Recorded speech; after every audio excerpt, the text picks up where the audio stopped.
তো hi friends, তো তোমাদের সবাইকে স্বাগত রক বুবাই ব্লগে আরও নতুন একটি ভিডিওতে।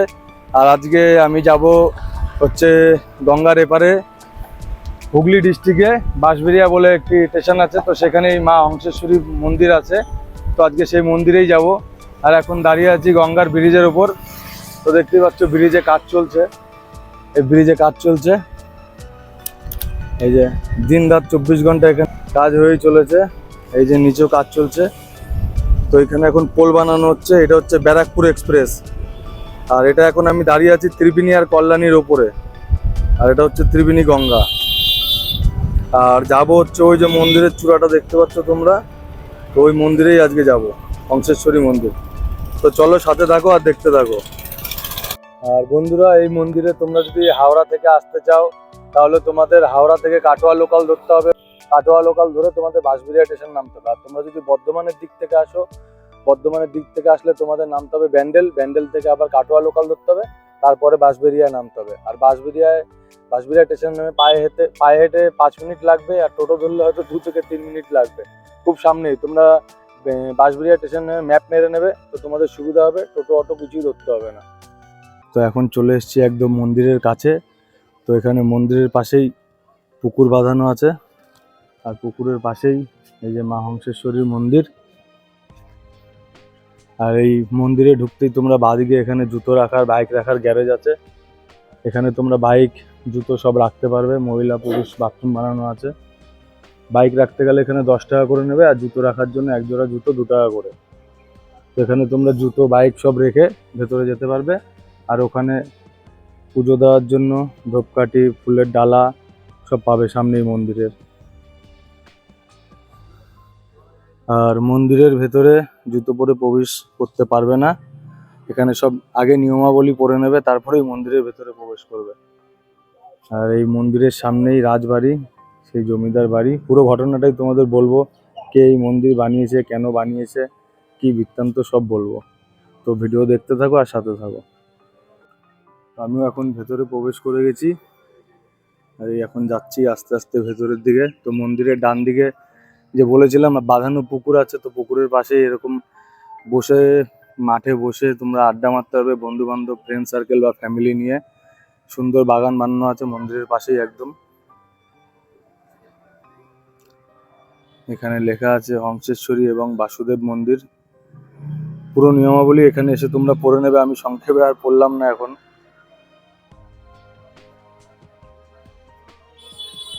ওই হচ্ছে জমিদার বাড়ি।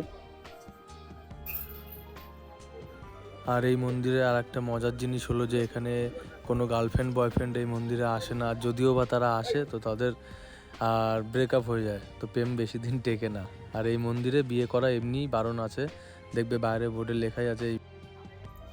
এই যে মন্দিরটা সামনের থেকে তোমরা দেখতেই পাচ্ছ, মা হংসেশ্বরীর মন্দির। আর ওটা হচ্ছে বাসুদেব মন্দির।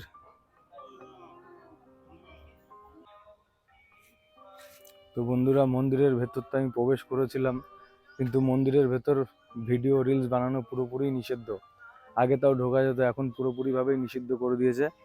তো আমি এই বাইরে দাঁড়িয়ে ভিডিওটা বানাচ্ছি আর ডিটেলসটা তোমাদের বলছি। আর এই যে দেখছো এই বাড়িটা, এটাই হচ্ছে সেই জমিদার বাড়ি। আর জমিদার মশাইয়ের নাম ছিল হচ্ছে তোমার নৃসিংহদেব। তো নৃসিংহদেবেরই এই জমিদার বাড়ি, ও তারই বানানো এই মন্দির। আর তার মায়ের নাম ছিল হংসেশ্বরী, তো সেই নামেই এই মন্দিরের নামকরণ করা হয় মা হংসেশ্বরী মন্দির।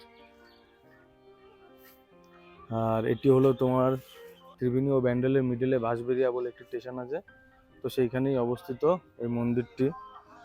রানী হংসেশ্বরী ছিলেন হচ্ছে রাজা নৃসিংহদেব রায়ের মা। তো তাই দেবতাকে মা হংসেশ্বরী নামেতেই পূজিত করা হয়। হিন্দু পুরাণে দেবতাকে কালী রূপে, মা কালীর রূপেই পুজো করা হয়।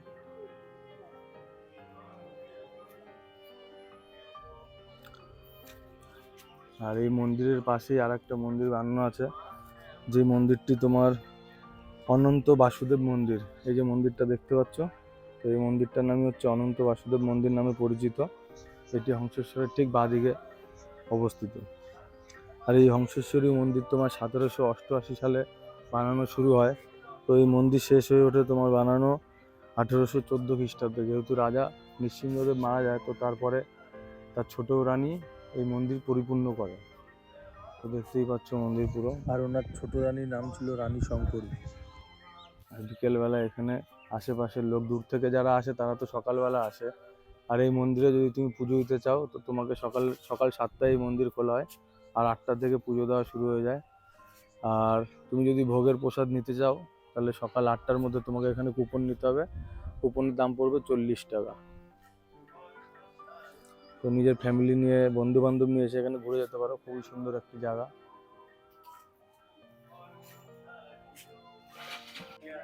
আর এই মন্দিরটি তোমার 13টি মিনার নিয়ে গঠিত, আর প্রত্যেকটি মিনারের উপরেই পদ্ম ফুলের মতন সুগঠিত।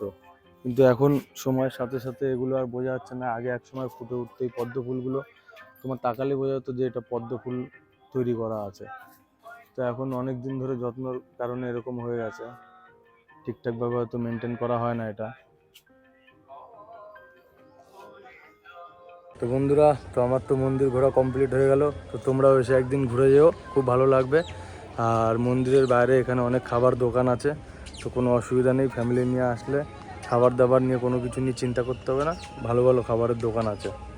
তো বাড়ি ফেরার পথে আর একবার দাঁড়িয়ে গেলাম ব্রিজে, কারণ ওয়েদারটা এত সুন্দর আর এত সুন্দর হাওয়া দিচ্ছে যে পাগল করার মতন, খুব সুন্দর হাওয়া বন্ধুরা। তাই ব্রিজে ভাবলাম যে দাঁড়িয়ে যাই 5 মিনিট আরও, তো তারপরে চা খেয়ে বাড়ির দিকে রওনা দেবো। তো ভিডিও এখানেই শেষ করলাম। তো ভালো লাগলে তোমরা লাইক, কমেন্ট, শেয়ার আর সাপোর্ট অবশ্যই করো।